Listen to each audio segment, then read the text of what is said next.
ଆମ ଓଡ଼ିଶାର ଦୀର୍ଘତମ ବ୍ୟାରେଜ୍ର ନାମ କ'ଣ?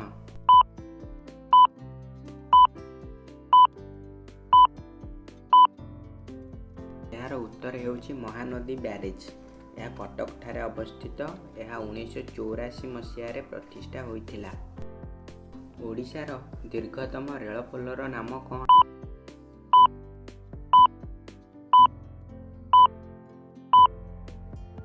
ଏହାର ଉତ୍ତର ହେଉଛି ମହାନଦୀ ରେଳପୋଲ। ଏହା କଟକଠାରେ ଅବସ୍ଥିତ ଅଟେ। ଓଡ଼ିଶାର ଦୀର୍ଘତମ ନଦୀ ପୋଲର ନାମ କ'ଣ?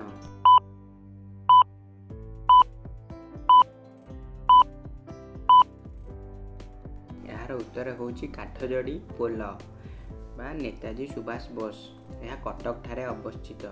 ଏହା 2.88 କିଲୋମିଟର ଅଟେ। ଓଡ଼ିଶାର ଦୀର୍ଘତମ ନଦୀବନ୍ଧର ନାମ କ'ଣ?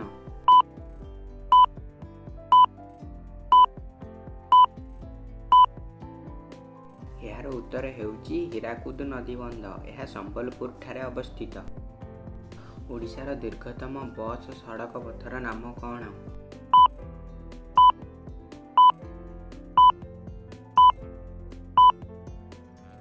ଓଡ଼ିଶାର ଦୀର୍ଘତମ ବସ୍ ସଡ଼କ ପଥ ହେଉଛି କଟକରୁ ଜୟପୁର।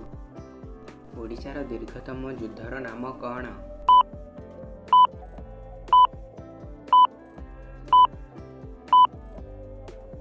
ଏହାର ଉତ୍ତର ହେଉଛି କଳିଙ୍ଗ ଯୁଦ୍ଧ। ଏହା ଆମ ଓଡ଼ିଶାର ଦୀର୍ଘତମ ଯୁଦ୍ଧ ରୂପେ କୁହାଯାଏ।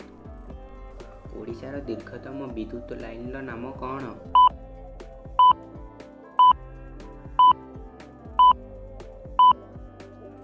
ଓଡ଼ିଶାର ଦୀର୍ଘତମ ବିଦ୍ୟୁତ ଲାଇନ୍ ହେଉଛି ତାଳଚେରରୁ ବାଲିମାଳା। ଓଡ଼ିଶାର ଦୀର୍ଘତମ ନଦୀଗଣ୍ଡର ନାମ କ'ଣ?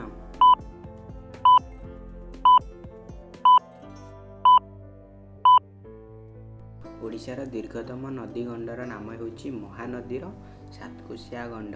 ଏହା ଟିକରପଡ଼ାରେ ଅବସ୍ଥିତ।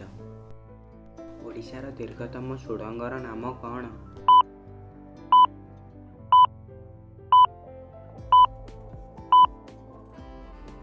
ଏହାର ଉତ୍ତର ହେଉଛି ମାଲିଗୁଡ଼ା କୋରାପୁଟ। ଏହା ଆମ ଓଡ଼ିଶାର ଦୀର୍ଘତମ ସୁଡ଼ଙ୍ଗ ଅଟେ। ଓଡ଼ିଶାର ଦୀର୍ଘତମ ଜାତୀୟ ରାଜପଥର ନାମ କ'ଣ?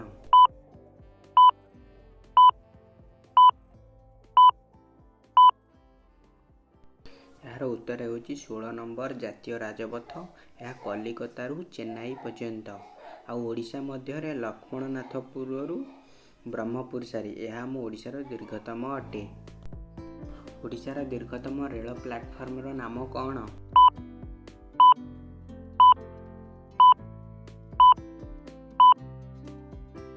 ଓଡ଼ିଶାର ଦୀର୍ଘତମ ରେଳ ପ୍ଲାଟଫର୍ମର ନାମ ହେଉଛି ଭୁବନେଶ୍ୱର। ଓଡ଼ିଶାର ଦୀର୍ଘତମ କୋଠାର ନାମ କ'ଣ?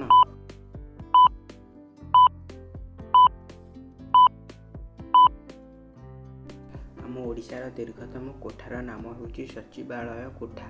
ଏହା ଭୁବନେଶ୍ୱରଠାରେ ଅବସ୍ଥିତ।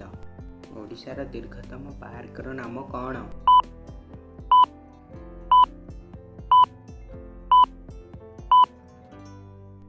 ଓଡ଼ିଶାର ଦୀର୍ଘତମ ପାର୍କର ନାମ ହେଉଛି ଏକାମ୍ର କାନନ। ଏହା